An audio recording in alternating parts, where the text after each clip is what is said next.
La forêt de Fontainebleau se caractérise en étant une mosaïque de milieux. C'est ça qui en fait son paysage typique, qui en fait son attrait aussi et qui en fait sa richesse en matière d'environnement.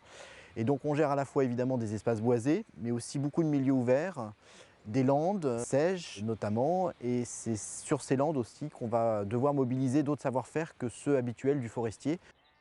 On a un réseau de carrières qui sont maillées dans le territoire. Et donc nous, on a été propriétaire un temps pour l'exploitation du site, pour l'exploitation de la matière première. Mais notre vocation, elle n'est pas de rester propriétaire éternellement. Et surtout, elle a vocation à donner une deuxième vie au site. Et tous les espaces qui ont été réaménagés peuvent être soit repris en zone agricole, soit quand ce sont des prairies, être gérés en prairies. Et donc tout l'intérêt pour nous, il est d'avoir une gestion à la fois écologique de ces prairies, et à la fois éventuellement de trouver un aspect économique, et d'où l'intérêt du pâturage. Le pâturage, c'est donc un outil essentiel pour nous pour gérer le milieu. L'avantage du mouton, c'est qu'il fait l'export naturellement, et en plus, il va apporter par ses déjections une certaine forme d'amendement au sol. Et ça, c'est intéressant. Et donc, sur ces milieux ouverts, on va utiliser le pâturage avec d'autres techniques. On utilise du broyage mécanique, avec ou sans export. Mais c'est une des solutions dans notre palette pour pouvoir maintenir ces milieux ouverts. Sinon, ils se refermeraient ou deviendraient plus banals, en fait. Moi, je suis venu ici en 2006, à la demande du conservateur naturel, des espaces naturels de la région centre, à l'époque. Il s'agissait pour eux de maintenir les espaces ouverts en l'état, sans avoir d'intervention mécanique à faire. Petit à petit, s'est greffé l'idée d'aller rentrer dans des espaces plus embroussaillés pour sélectionner des végétaux, permettre éventuellement à la forêt alluviale de se développer, etc. Le pâturage est utile en Val-de-Loire parce qu'il permet à la Loire de déborder. Voilà. Si on laisse tout embroussaillé, la Loire ne peut pas déborder. Et si elle ne déborde pas, elle accélère. On travaille en collaboration avec l'association des naturalistes de la vallée du Loing et du massif de Fontainebleau pour identifier les moments où il est important de venir pâturer parce qu'on va venir enlever la concurrence ligneuse qui va s'installer, tout en évitant effectivement que soient broutées les espèces qu'on veut conserver. Et puis il y a certaines espèces qui ont besoin justement d'être broutées parce qu'elles vont mieux se disséminer, elles vont mieux se comporter aussi d'un point de vue conformation. Et donc c'est vraiment une interaction entre le mouton et la flore qui est à raisonner en termes de date d'intervention et aussi de régularité du passage, c'est-à-dire qu'il faut aussi éviter que ça soit surpâturé. Et donc il faut aussi avoir une gestion qui permette d'avoir pas mal de surface qu'on va venir faire pâturer à des moments différents dans l'année, et puis pas tout le temps au même moment, de manière à travailler vraiment sur ce qui fait cette richesse. C'est la mosaïque, c'est donc la diversité. Certains sites continuent à être gérés par broyage des prairies. Pour nous, c'est perdu parce que c'est un entretien mécanique qui finalement a lieu une fois par an, qui dépense du gasoil, qui n'a pas de profit autre que de maintenir une certaine naturalité. La pression est quand même moins forte avec le pâturage qu'avec un broyage et les tracteurs qui passent une fois, voire deux fois dans l'année. L'entretien mécanique va détruire des nicheurs, des oiseaux qui nichent au sol. Les brebis, non, elles ne vont pas détruire les nicheurs. Le fait d'une végétation irrégulière aussi, ça permet à tout un tas d'insectes de continuer à se développer. Et puis il y a aussi la limitation de ce que les gestionnaires d'espace n'aiment pas, genre tous les épineux, là, les pruneliers, etc. Ça permet, si tu veux, un équilibre, on va dire une gestion végétale, du végétal de façon équilibrée.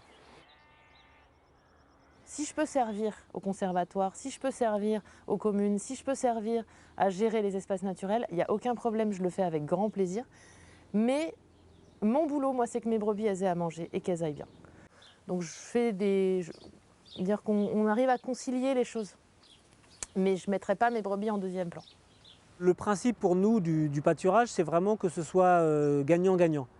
C'est-à-dire que si nous, on disait, voilà, vous pouvez prendre nos terrains, mais ça s'arrête là, bon, peut-être que le berger y trouverait un petit intérêt, mais ce n'est pas ça qui va le faire vivre. Il faut que lui, avec la mise à disposition de ce terrain, il puisse y trouver un revenu, soit par l'activation de mesures agri-environnementales, soit, s'il n'y a pas ces mesures, de s'entendre avec le prestataire pour avoir une prestation de service et être rémunéré, finalement, au lieu d'avoir un broyage agricole de la prairie, d'avoir un pâturage qui reviennent au même prix pour l'industriel et qui permettent de rémunérer l'exploitant agricole. Sur les terres que je pâture, j'ai des conventions de mise à disposition. Avec les conventions, j'ai quand même l'accès aux subventions de la PAC. Donc, ça peut quand même m'aider sur certains points. Après, c'est une insécurité qui peut être gênante au niveau des banques, par exemple.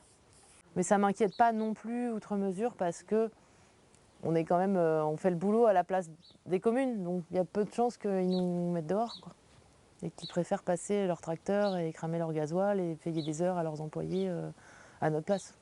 L'avantage de faire venir une activité économique telle que la production de moutons et de ses dérivés, lait et viande, c'est que ça permet aussi de valoriser le milieu ouvert et donc de lui donner une valeur économique et de ne pas avoir de coûts d'entretien de ce milieu ouvert. En tout cas, moi, je promeus ce mode de gestion parce qu'il me semble vraiment intéressant et encore une fois, c'est gagnant pour l'exploitant qui trouve un moindre coût, qui trouve un intérêt de plus-value sur sa carrière, qui trouve aussi un intérêt en termes d'image pour les gens d'avoir un pâturage plutôt que d'avoir un espace qui pour le commun des habitants à proximité peut paraître pour une friche finalement. Ensuite, il faut trouver les interlocuteurs locaux, donc des couveuses comme le Champ des Possibles ou d'autres via peut-être les chambres d'agriculture. Mais en tout cas, c'est quelque chose qui, à mon sens, devrait être développé et peut-être aussi encore avec les zones de compensation. C'est aussi un système de gestion qui va permettre de gérer ces sites de compensation. Et puis ensuite, il y a un aspect intéressant aussi avec les salariés, puisqu'il y a aussi des interactions. Des salariés qui viennent, qui s'intéressent au métier d'éleveur, qui parfois commandent quelques semaines après les colis en AMAP.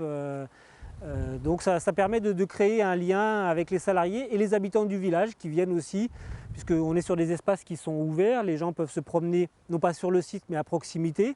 Et donc rencontrer aussi, de part et d'autre de la clôture, rencontrer le berger, discuter avec lui de son métier, de sa façon de faire.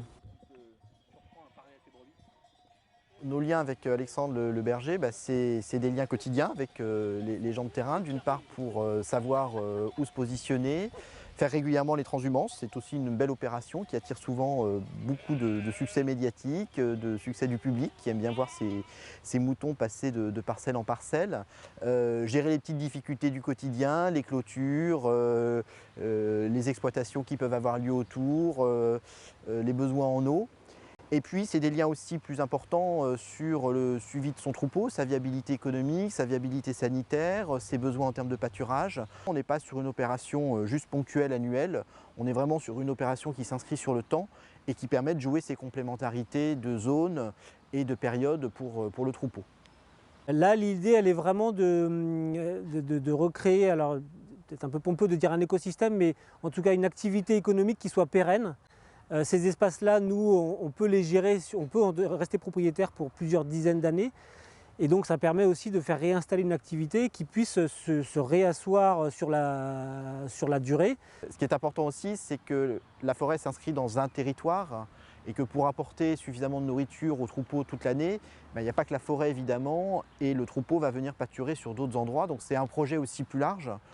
C'est aussi pour ça qu'il est porté dans un cadre différent, avec d'autres acteurs qui apportent d'autres ressources fourragères à l'animal. Moi, je suis vraiment convaincu que le pâturage peut prendre de l'ampleur au sein de la profession pour l'entretien de ces espaces. Encore une fois aussi avec l'idée que les circuits courts, on a finalement un réseau de carrières qui sont maillés dans le territoire, plutôt à la campagne, puisqu'on n'installe pas les carrières à proximité des villes. Et donc on pourrait très bien avoir un réseau de carrières qui servent pour le maraîchage, pour le pâturage, dans des circuits courts dans toute la France.